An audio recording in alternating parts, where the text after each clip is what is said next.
أما بعد فيا أحبتي في الله، تحدثنا في الأسبوع الماضي عن بداية إصلاح المجتمع، تحدثنا عن كيفية إصلاح المجتمع من الجذور، من الأساس، من أكبر طبقة موجودة في المجتمع، ألا وهي الموظفين في القطاع العام والقطاع الخاص. ونتابع مسيرتنا الإصلاحية لبناء مجتمع سليم معافى من الآفات. لنتحدث اليوم عن إصلاح في اتجاه آخر، وهو إصلاح الأسواق. نتحدث عن أخلاق التاجر المسلم الذي بسببه دخل الإسلام إلى أكثر دولة على وجه الأرض عددا من المسلمين اليوم، إلى إندونيسيا. فمن أكثر البلدان عددا من المسلمين على وجه الأرض هي إندونيسيا أيها السادة. كيف دخل الإسلام إلى إندونيسيا ومتى؟ في القرن الثالث الهجري. كيف؟ من هو الفاتح الذي فتح إندونيسيا وما حولها؟ إنه التاجر المسلم الذي عامل الناس بأخلاقه الإسلامية. فاستغرب الناس من هذا التعامل. لماذا تعاملون بهذه الأخلاق؟ لأن ديننا الإسلام هو الذي يأمرنا بذلك. كيف هو دينكم؟ وما هو دينكم الذي أحببناه حتى نعتنقه؟ نعم أيها السادة، سأوجز ولا أطيل ما استطعت. روى الإمام مسلم عن سيدنا عبد الله بن مسعود رضي الله تعالى عنه قال: قال رسول الله صلى الله عليه وسلم: إياكم وهنشات الأسواق. إياكم وهنشات الأسواق. ما هي هنشات الأسواق يا ترى؟ يقول الإمام النووي شارحا هذا الحديث: أي اختلاطها والمنازعة والخصومات وارتفاع الأصوات واللغط والفتن الموجودة في الأسواق. ما هي أخلاق التاجر المسلم في أسواقنا أيها السادة؟ نعود إلى سيد الكائنات سيدنا محمد صلى الله عليه وسلم ليخبرنا عن أهم هذه الأخلاق. فقد ندبنا صلى الله عليه وسلم، ندب التاجر المسلم إلى السماحة في البيع والشراء، إلى السماحة في البيع والشراء، بل ودعا بالرحمة لمن يتخلق بهذا الخلق العظيم. فقال صلى الله عليه وسلم في الحديث الذي رواه الإمام البخاري عن سيدنا جابر بن عبد الله رضي الله عنهما: رحم الله رجلا سمحا إذا باع، سمحا إذا اشترى، سمحا إذا اقتضى. السماحة في البيع والشراء. وقد حذر النبي صلى الله عليه وسلم من العادة التي يقع فيها كثير من تجارنا اليوم، من تجار الكبار إلى أصغر تاجر يقف على بسطة لبيع الخضروات، بيده ميزان حمال. قد وقعوا في هذه الآفة، ذمها النبي صلى الله عليه وسلم ذما شديدا، وهي كثرة الأيمان والحلف بالله عز وجل. وأخبرنا صلى الله عليه وسلم فيما رواه الإمام البخاري عن سيدنا أبي هريرة رضي الله عنه أن كما قال صلى الله عليه وسلم: الحلف منفقة للسلعة ممحقة للبركة. يأتي تاجر من التجار وقد باع في يومه ب100,000 ليرة مثلا، ربح من ذلك البيع 10,000 ليرة، في شهره يقدر ب300,000 ليرة سورية، نفقاته لا تتعدى هذا المبلغ. ينظر في جيبه ماذا فعل؟ أين المال؟ أين المال الذي جمعته من تجارة هذه؟ فلا يرى شيئا. ذهب في إصلاح المرضى، ذهب في مرض أنفقه على المشافي والأطباء والأدوية، ذهب في كذا، ذهب في كذا، لم يجد بركة من هذا المال. لماذا أيها التاجر؟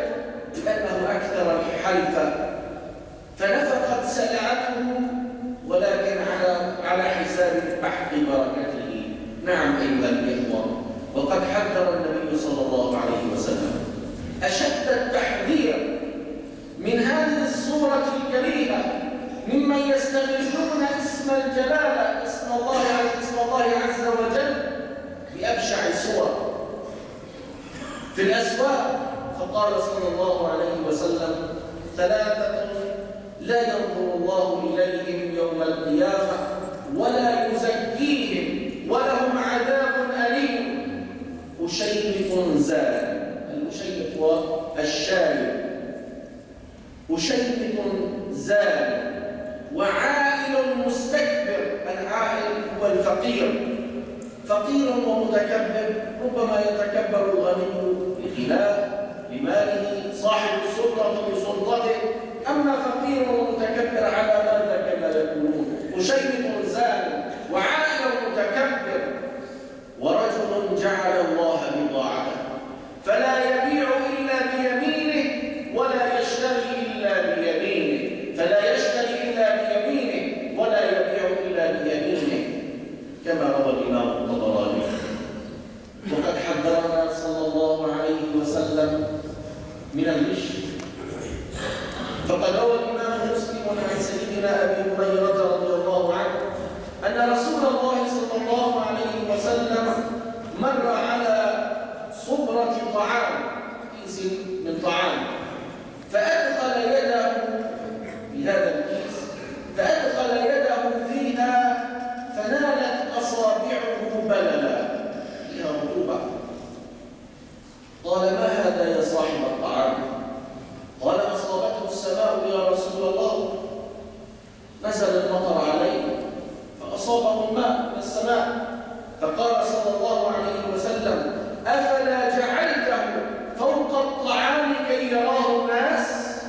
من غش فليس مني، وفي رواية أخرى: من غش فليس منا. ما هو الغش ليس هذا؟ كلمة يعرفها معظمنا. الغش هو أن يخفي التاجر عيوب بضاعته ويظهر محاسنها، أو أن يزور تاريخ الصلاحية، أو أن يزور تاريخ المنشأ، تاريخ الصنع.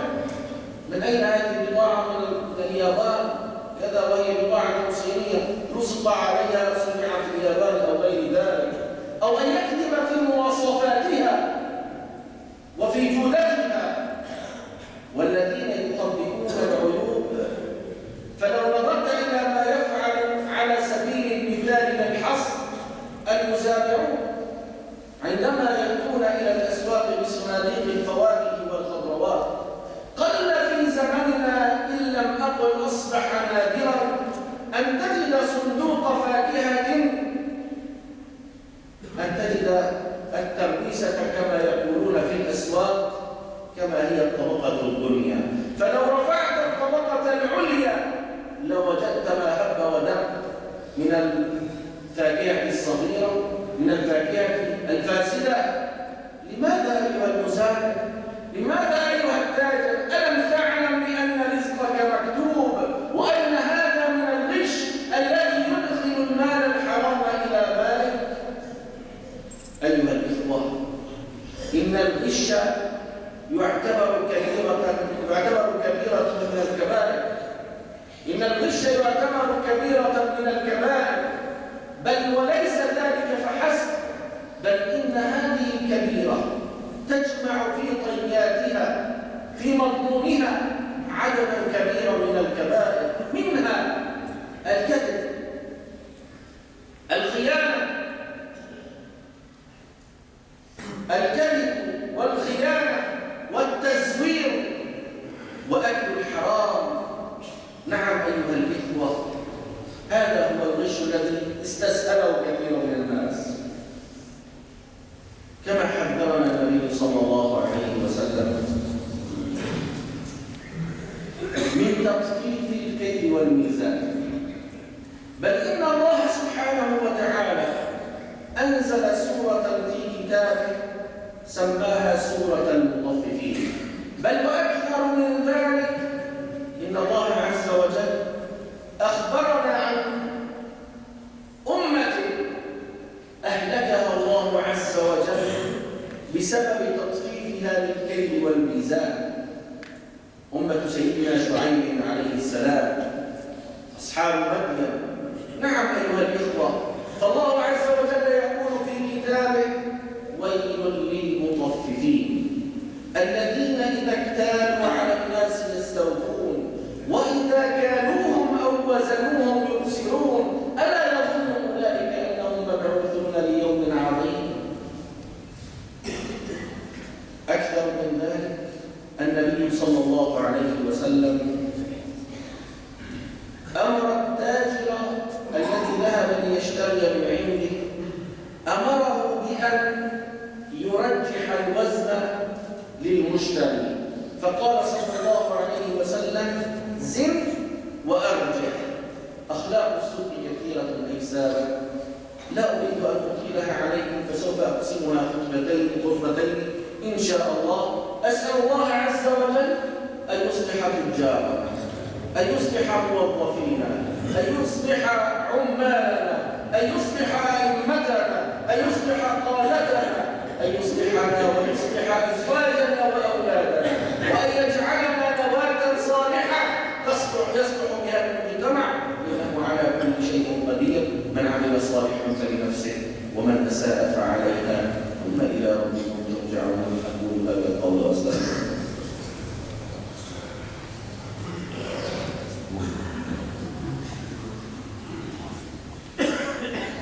حمدا لك ربي كثيرا، وصلاة وسلاما على من أرسلته هاديا ومبشرا ونذيرا وداعيا إلى الله بإذنه وسراجا منيرا. وأشهد أن لا إله إلا الله وحده صدق وعده ونصر عبده وأعز جنده وهزم الأحزاب وحده، لا شيء قبله ولا شيء بعده. وأشهد أن سيدنا محمدا عبده ورسوله صلى الله عليه وعلى آله وأصحابه، ورضي عن صحابته ومن تبعهم بإحسان إلى يوم الدين. أحبتي في الله، روي عن أحد الصالحين كان له محل لبيع الألبسة، وكان دائما هذا التاجر الصالح كان دائما يأمر عماله بأن يفصل العيب ويظهر العيب للزبون إن وجد ذلك العيب. في يوم من الأيام بينما كان خارج المحل في عمل من أعماله، عاد إلى المحل فاستفقد ثوبا فيه عيب. قال: أين ذلك الثوب؟ قال: بعته. قال: لما؟ وهل أظهرت عذره؟ قال: لا، لم أظهر عذره.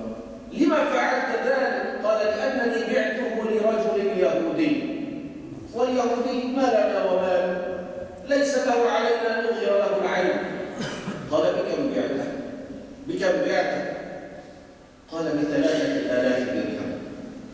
أعطوني المال. أخذ ذلك المال. أين ذلك اليهودي؟ قال: سار مع القافلة الفلانية، فتبع القافلة حتى أدركها بعد 3 أيام. سأل عن ذلك الرجل الذي اشترى منه ذلك الثوب، وصل إليه: يا أخي، خذ مالك وأعطني هذا الثوب، فإن فيه عيبا لن يظهره لك صانعي عامل، فأعطني ثوبي وخذ مالك. قال: ما حملك على هذا؟ لماذا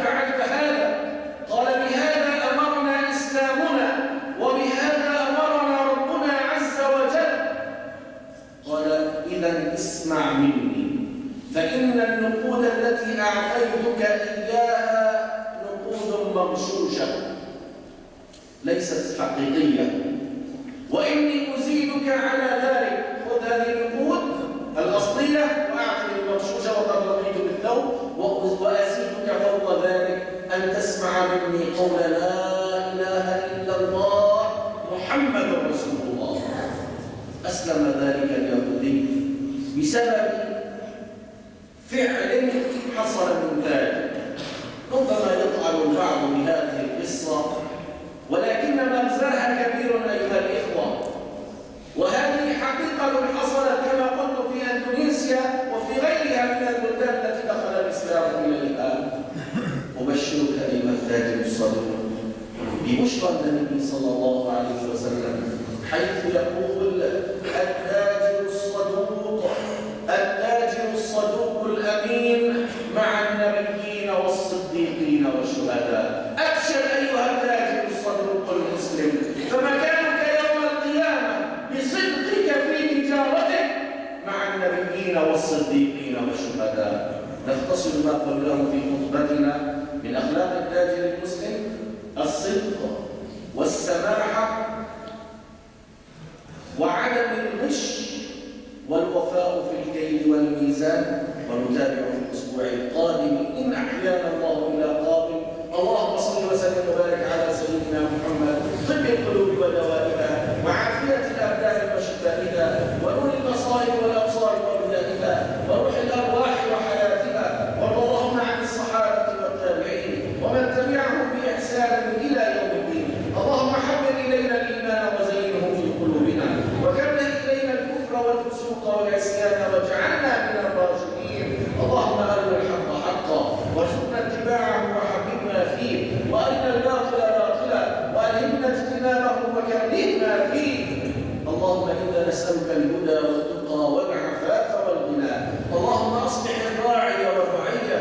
اللهم أصلحنا وأصلح أولادنا وأزواجنا وجيراننا، وأصلحنا ظاهرا وباطنا.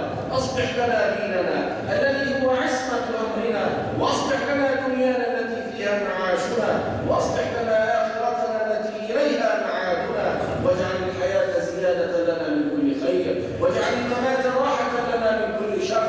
شاف اللهم مرضانا وعاف مبتلانا. اللهم رد غائبنا إلى بلده سالما غانما يا أرحم الراحمين. اللهم شاف جرحى جيشنا العربي السوري. اللهم انصرهم على عدونا وعدوهم يا رب العالمين.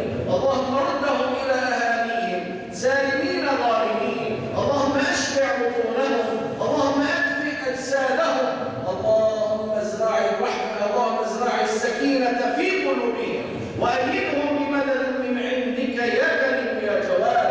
وفق قائد هذه الأمة لما فيه رضاك. اللهم أيده ببطانة صالحة من موظفين ومسؤولين وتجار وعمال وغير ذلك، يأخذ بيده بخير هذه البلاد والعباد يا أرحم الراحمين. واغفر لنا كافة عامة، وصل على سيدنا محمد وعلى آله وصحبه وسلم تسليما كثيرا، والحمد لله رب العالمين. عباد الله، إن الله يأمر بالعدل والإحسان وإيتاء ذي القربى وينهى عن الفحشاء والمنكر والبغي يعظكم لعلكم تذكرون. أتموا صفوفكم يرحمني ويرحمكم.